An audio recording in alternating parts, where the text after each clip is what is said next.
Hey everybody, welcome back to the extras video of Donkey Kong Country. This is Shadow HB3, ready to entertain you.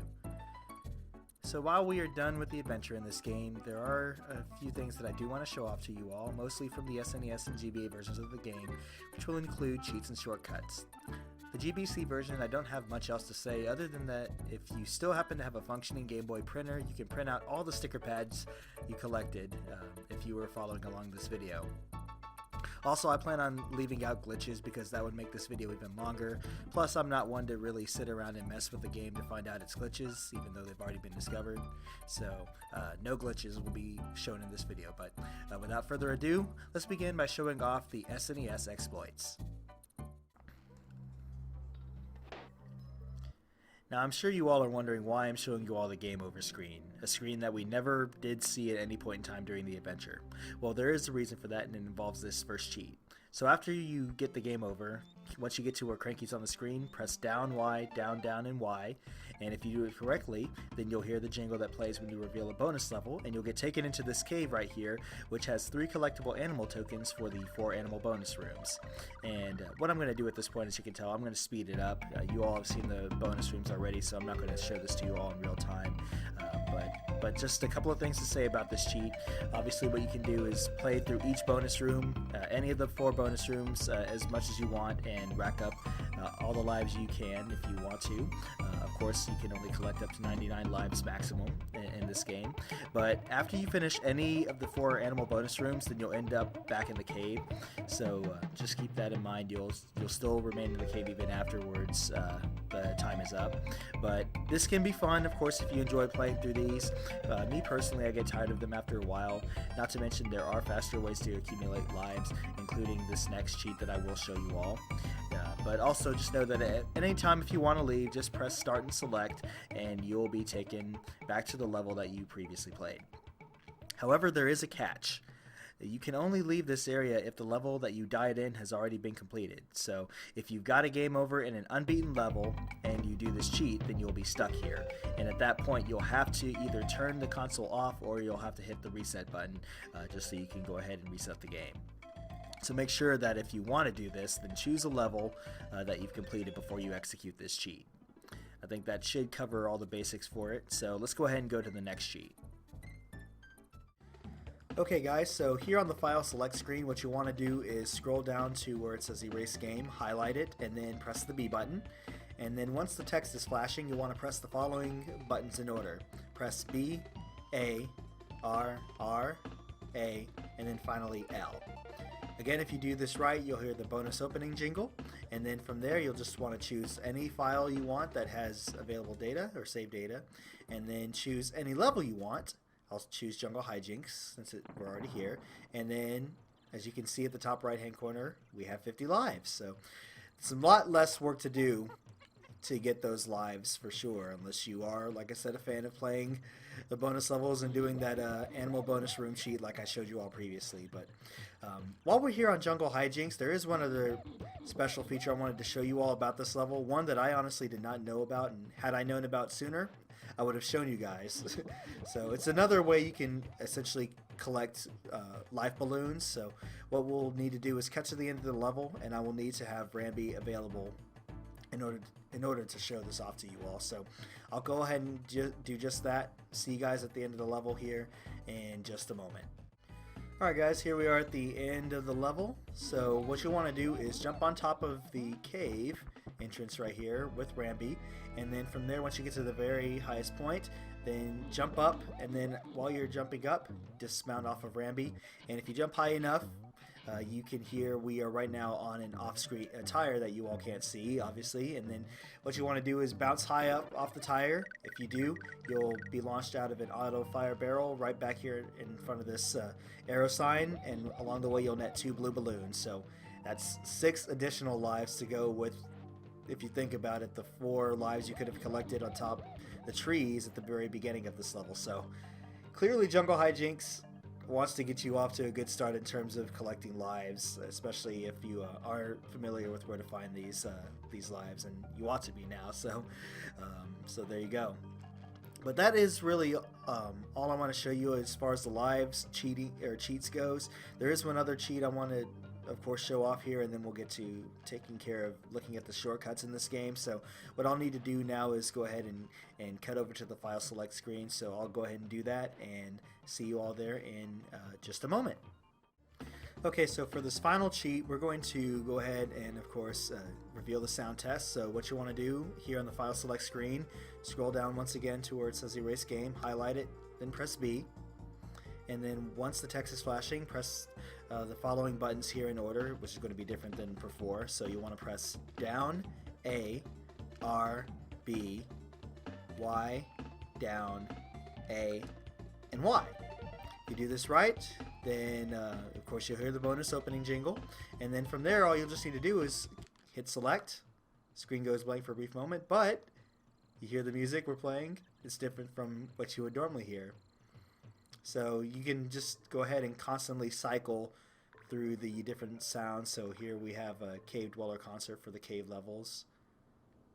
We have the Mine soundtrack here as well too. I forgot the title of this one off the top of my head, but you get the idea. You can essentially cycle through all these sounds, this beautiful music here in this game, and listen to this as often as you want.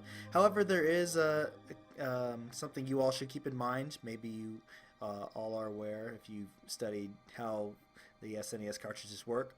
There's a cartridge battery that is used to help save your file, and each time you play the music here in this game and do things like what I'm doing here, playing through the sound, this can affect the cartridge battery, which of course is used to save your files. So just know that the battery is going to drain a lot faster if you're just playing this on a SNES like I am straight up. So you would need to be replacing, or you would be expected to replace it a lot sooner than maybe usual, unless you're like me and have a game cartridge that's fortunately withstood the test of time.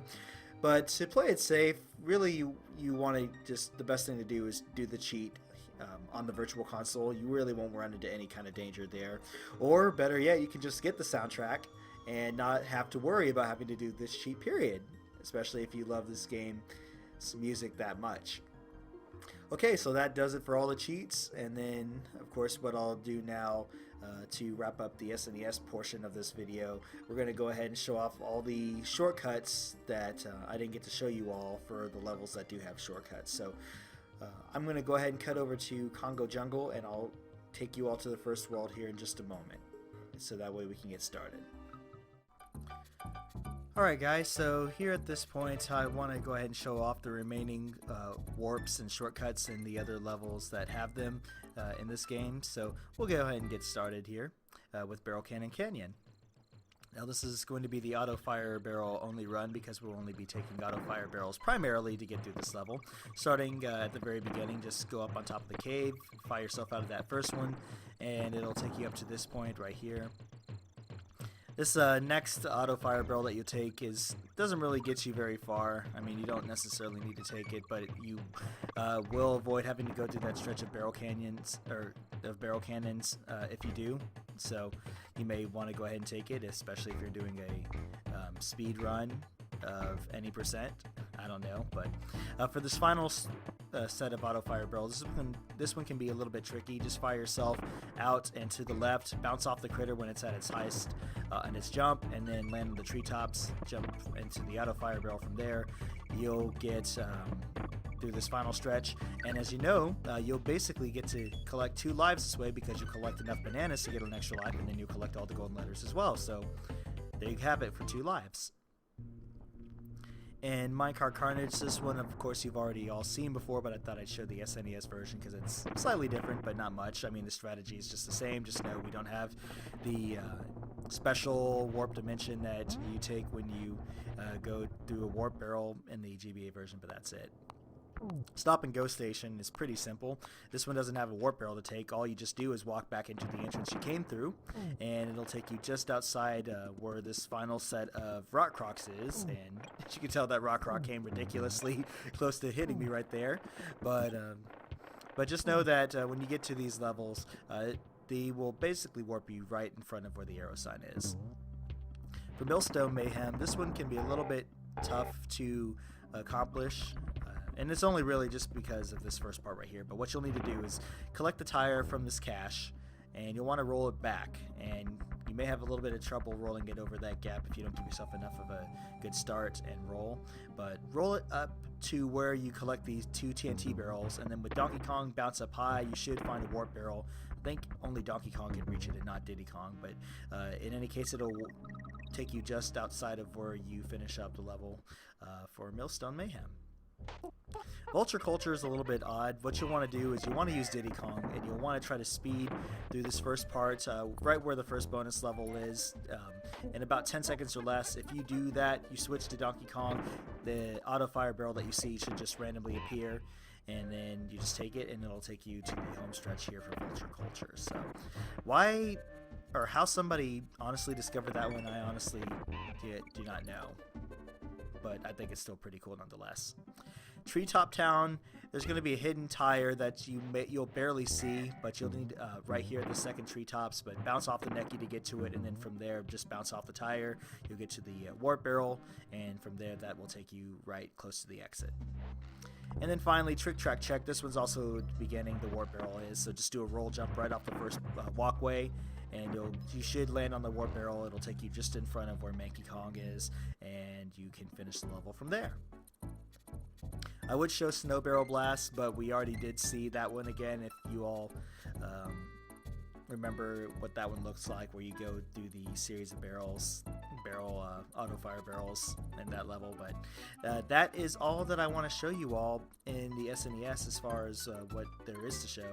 If you want to see glitches for this game, again, I would highly suggest you watch Psycho's video glitches for the SNES version. He does a good job of covering just about everything there is in that game as far as glitches goes, and some of the glitches he points out I've honestly never seen before, so go check it out. It's a really good video, and it may teach you some things that you didn't know about the game previously. Now lastly, I'll finish up this project by showing off the warp barrel locations in the GBA version. And I don't plan on showing DK attack mode because all it is just seeing how fast you can race through any of the levels, and I bet you all have seen the levels plenty enough after the different times I've played through them in some of the different versions of the game. And then just know Extras mode, which is another option in this version, just allows you to play the Funky Kong and Candy Kong mini games just to see how high of a score you can get. So no point in showing that off once again. But what I will go ahead and do is I'll add another clip off to the side where you can see the scrapbook with all the photographs that we've collected. And just to note a couple of things about the scrapbook itself. Just know that most of the artwork from the photographs we've collected, it's just official artwork for when the original SNES version came out. So if you look at them, you should recognize them despite the fact that they are much more pixelated, of course, since we're on a handheld platform to begin with. But also just know there are a total of 19 pages that make up the scrapbook. Now for the warp barrels, they can only be found in levels that are in the first two worlds, so Congo Jungle and Monkey Mines respectively. And then just know Trick Track Trek and Crimcroc Industries Inc. also has a warp as well too. So that means there's 11 of them total, but I've already, of course, as you all know, I've gone ahead and shown off how to get to the one in Minecart Carnage, so I'm only going to be showing 10 here right now, and let's go ahead and we'll get started. So first off, Jungle Hijinks.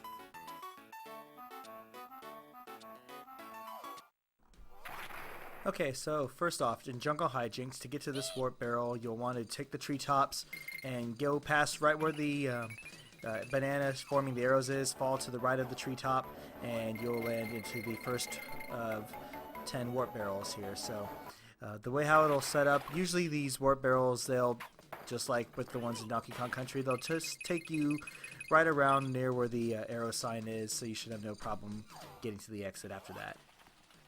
In Ropey Rampage, the warp barrel is going to be here near the beginning as well too. What you want to do is stay on the ground and take out these armies just to make sure that they don't get in the way. You see that red rose out there in the pit, where the bottomless pit is. You want to jump in that direction. If you do, you'll land into a hidden warp barrel, and same thing. You'll just be able to bypass a good portion of the level already and make your way to the exit. And I didn't know how else to kind of really fill the time. I probably could have just stuck with showing off the warps and that's it, but I figured we'll just, hey, why not? Okay, so with Reptile Rumble, this one can be a little bit tricky to get to, especially now that you have to deal with jumping critters. Even though I broke the bonus level wall open, we're not going to go there. What you want to do, maybe not necessarily jump, but do a roll jump right at that highest point in that ledge, and then from there you should be able to get to the hidden warp barrel and be able to warp to the end. And you'll just, of course, like I mentioned, you'll get taken just outside, next to where the arrow sign is, which of course indicates that you are right near where the exit is. In Coral Capers, to get to this one may be a little bit tricky unless you know exactly where to find it by research, which is generally how I find a lot of these things anyway. I mean, with this one you could probably take a warp barrel since there's none here, but you want to find the hidden room there right below where the first Croctopus is. Swim to the bottom right corner. Through the wall you'll go through a bonus, or not go through a bonus, but rather go through a warp level, or a warp barrel. I can't talk today. But from there it'll take you just right, literally right in front of where the exit sign is. Barrel Canyon, I mean, you already know about the auto fire barrel shortcut. I'm not taking it again in this one. The other one, other shortcut that's exclusive to this game is going to be down below, a path we've never seen before. Now, initially there, above the auto fire barrel, you can find a Winky token, and that was what I did before, but however, I just did not realize that that was going to be my final Winky token that gave me 3 in a row, so I ended up having to cut out the part where I played through the bonus level. But just know that you have to jump over the auto fire barrel, fall to the right of the platform, and you'll fall into the warp barrel there. In Winky's Walkway, to get to this warp barrel, what you'll of course need to do is keep making your way to the point to where you will actually get to unlock Winky the Frog up at the very top. So you don't need him to get to this shortcut, but just you know, you can either do a roll jump, but in any case just jump off to the left and you will make your way to the warp barrel for this level. And I believe this one puts you just right in front of, or that final ramp, so I think at that point you would have already passed the arrow sign, but that's such a short level that it's hard to tell. Bouncy Bonanza, this one takes a little bit of time to get to, and I'm sure this one, unless you know exactly where it is, I mean with any of them you'll be easy to miss, but to get to this one, right where you pick up this barrel, just fall off to the off the edge to hang to the left, and you'll land into the warp barrel there. So just know that, again, the cave ones I think may be a little bit difficult to find unless you know exactly how to, or where they're located. Stop and Go Station, this one is exactly how the one in the SNES version is. The only difference really is just the fact that we have to go through this sequence, of course, so you don't really warp per se, or at least maybe you could just say that in this version they just teach you about what exactly happens when Donkey Kong and Diddy Kong both warp to get from one part of the level to the end here. And I think the timing on the Rock skinning up threw me off there because you saw I lost Diddy there, but we'll get him back here in the next level, no problem. For Millstone Mayhem, what you need to do, it involves using the tire that we use in the SNES version again here that you get in this first cache. So how I dodged that Millstone Naughty, I have no idea, honestly. It has such a weak hitbox. But just take the tire, just bounce up high, go to the left. You should be able to land in the warp barrel easily. And something that you all will also see is that we, at this point, as I go through all these warps and collect enough bananas, we're going to max out our lives, or we've already maxed out our lives here. And then, just like with Stop and Go Barrel, or Stop and Go Station, Trick Track Trek also has the same sequence as far as how to warp. Just jump off the walkway, cartwheel jump or roll jump, and you should land in the warp barrel, and it'll take you through to the end. Now, there is one difference, and that is, of course, where you get dropped off. You get dropped off above the Donkey Kong rather than to the left of it. So, thought that was pretty unique. But that is all the shortcuts or warp barrels, you know, so to speak. You only see them in just the two main worlds. Why they do that, I don't know, but And then, of course, they just throw in the Trick Track Truck one there, but who's to say why? But that is all that there is to show, so what I'll do now is cut back to the SNES version and we'll wrap things up here. Well guys, it's been a long ride, a year-long ride, but we are finally done with Donkey Kong Country. Not just with having conquered the adventure in one game, but doing so in the others, more or less. Now as we close things out, I just have a final few things that I want to say. First off, just know that I really respect what those who have the time to put out these videos and do so at a better rate than I can still have an effective presentation to go along with it. Not that I'm putting myself down or anything, but what I mean is that I feel I can still get even better than where I'm at right now. And finally, I just want to thank those of you who stuck with me from the beginning of this project all the way to the very end. Your support definitely means so much to me. I appreciate it very much. Now as for what I will do next, well, to be honest, I'm not sure yet at this point. I have some ideas for some games in mind, but as of this time, I haven't made any final decision. But like I've said in past endings, whenever I decide, I'll make sure you all will know as soon as possible. Well, that will do it for me here on Donkey Kong Isle. Until then, this is ShadowHB3 signing out. Telling you guys as always, stay perky. I'll see you all next LP.